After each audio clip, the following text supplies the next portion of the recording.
Hello everybody, good day to you all. Today I'm talking about Supergirl, season number 4, episode number 21, Red Dawn. The episode directed by Alexis Ostrander. And here we have a lot of things happening. Some things I like, some things I didn't like. It's like a mixture.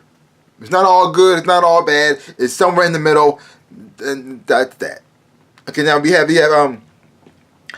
Kara, and she's pretty much she warned the president that Lex Luthor has been trying to start a war against the country, and that there's a clone of Supergirl out there. He can use as a weapon to pretty much attack us. And the president says, "Oh, well, thank you for telling me. Who did you tell?" "Well, nobody. I told you first because you're the president." He said, "Thank you so much." And you find out the president is evil. He's Lex Luthor's lapdog. Yay! Oh man, really? How long has this been going on? He had to go up to the office. Like, when did Lex Luthor get him? Wow. Well, and so Kara breaks free out of this now without figuring out that she's Supergirl. How did that happen? I don't know, because if she was tied up by trained, armed Secret Service agents, and she got taken out by a reporter who's half their size, so no one figured out she's Supergirl. Okay, fine, whatever. Yeah, sure. No cameras in the thing. Okay. Sure. Okay. Well, she gets free. And we have this whole. And we also have Alex and Kelly. They still together for right now. But then and then Brainy pretty much calls her, let her know what's going on with Ben Lockwood and every other situations and Supergirl and all that stuff. And she said she goes back to work. And so now you have Alex starting to get her memories back a little bit. But she's not quite sure what they are. She's just having a weird dream with Kara in it, and she doesn't know what it means. And you have here's the part of the episode I didn't like that much. One thing about this show they are consistent with, which I hate that they do, is powers. They're not good with them. They're not good with powers. They seem to forget how powerful somebody is, or they make somebody more powerful than they are, or they depower people. And the person that they depower the most is Martian Manhunter, who is one of the most powerful beings in comics. He's on par with Superman, and he has all these other abilities as well too. Now, John pretty much erased the memories of Kara from Alex's mind, so she won't remember.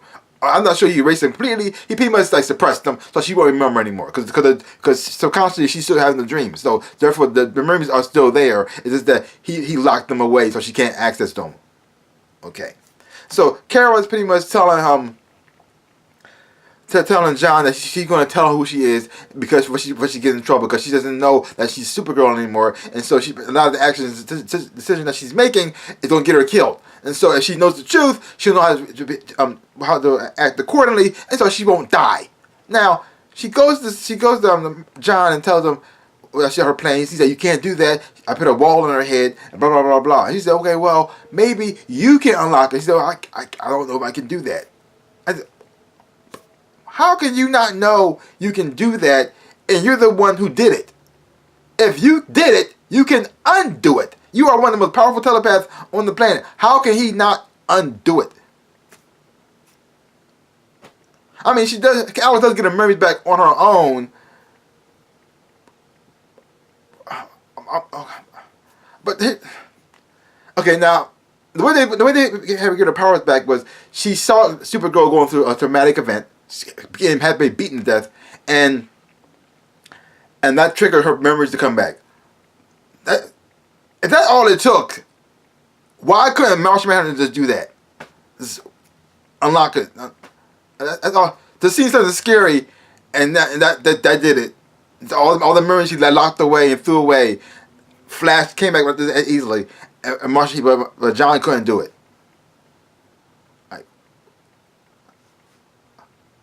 It makes no sense at all. It makes no sense. I don't understand.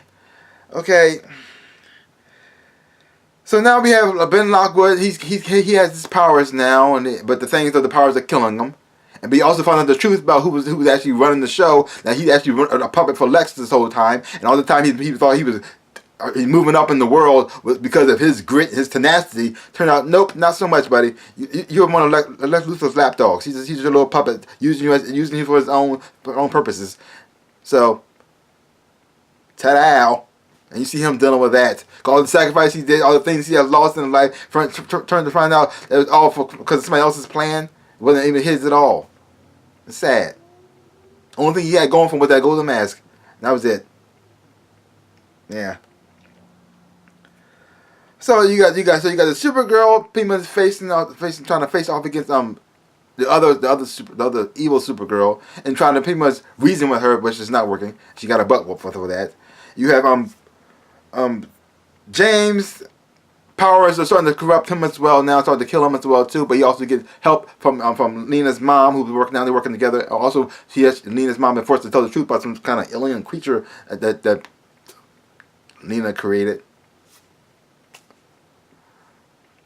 Now, what part he's going to play in the thing? Because I guess because they can't have Superman on the show, they're going to have. I guess he's the next best thing. I guess.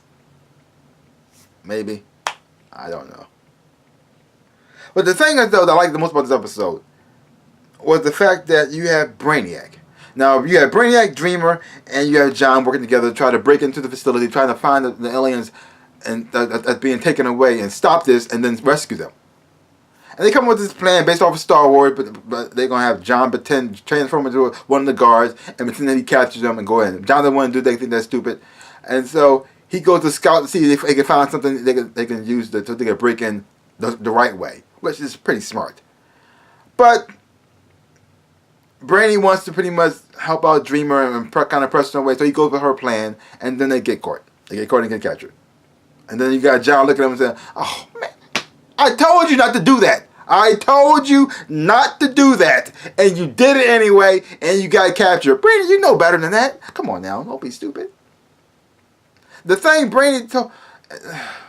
but the thing is, though, so Brainy's getting tortured, he's getting his brain getting fried, and these humans don't know what Brainy's capable of, don't know what he actually can do, because they just think he just looks blue. So, he doesn't have those fancy powers like everybody else does, but he has an incredible, smart mind. And the thing is, though, Brainy comes from a line of Brainiacs, and Brainiac was the one who pretty much attacked Superman, and also shrunk Kandor, the city of Kandor, into a little bottle, and everybody inside. So, he's the conqueror of worlds, and he takes knowledge and then shrinks the city and keeps them as collectors, as souvenirs. The city, a planet that he's destroyed. And so all that knowledge is inside Brainy's head, but he managed to suppress that and managed to maintain his humanity. Well, there's the frying of his brain repeatedly over and over again, kind of shorted him out, and then he rebooted back to his original Brainiac state, and it was scary. It was beautiful, and it was awesome. Actually, it was the best part of this whole TV show. It really was. Watching him turn evil. The thing is, though, he's not really evil. He still wants to do good, but it's that all of the emotional part of him is gone now. It's all gone. So it's all logical. It's all logic. If it makes perfect sense, that's what he'll do. If you get screwed over in the process, so what? It doesn't matter. The end justifies the means. I mean, the end result is to find the aliens and capture them and bring them back. That's it. So that means you gotta get captured too. I got stuff to get captured. Fine, whatever. If you get killed in the process, oh well, it doesn't matter. As long as we get the aliens free, isn't that the goal? And there's this, oh no. And the messed up part is, Brainy was finally going to admit to the Dreamer, the Nia, that he actually loved her. And then that scene when Nia actually saw Brainy come to her rescue, and she had happiness on her face, and then finding out that he was going to use her for the plan, and the betrayal on her face, like, oh, it really hurt. Like, wow. Ugh. And even John noticing that something's wrong with Brainy, but he's not sure exactly what it is. And then when Brainy took him, Brainy took him out, was so awesome. It was amazing. Like, oh my God, it was so good to look at. But I was also bad at the same time too. I said, oh wow. And because of the moment right there, made me actually like the show a little bit. This episode right here. I mean, it has yeah. Because the messed up part of all is they built up Red Daughter so much. They built her up to have her die that easily. And not even just die, but die off screen. Like, what? But Lex Luthor who would not really Lex Luthor, because the thing that you can't tell, this is a suit, this is CGI. The funny thing about this episode, I thought was funny. Also, it was kind of stupid at the same time too, but I thought it was funny. They had Kara fighting her double, her evil double, right? They were fighting, and I guess to save on the budget, they put the Red Daughter. She put the mask on. She had the suit that came on like Kara's suit, and had a mask on to cover her face, so you couldn't really see her fighting herself. You just saw her fighting some stunt woman. So that's where they cut on the budget, I guess.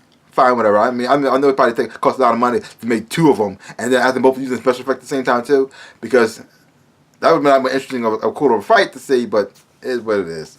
Overall, the episode was fine. Some of the storylines, some parts that make no sense sometimes, and when they demonstrate powers, how they don't give people powers, or they take people's powers away, or they like. I mean, even with Supergirl, who's the lead character of the show, they sometimes they have her struggle against certain people. You think, which is that should be easy for you. You're Supergirl, and then when she got beat up, I don't know if they can do this or not. With the way she got her, but she would become conscious again by sucking the solar energy out of the plant life.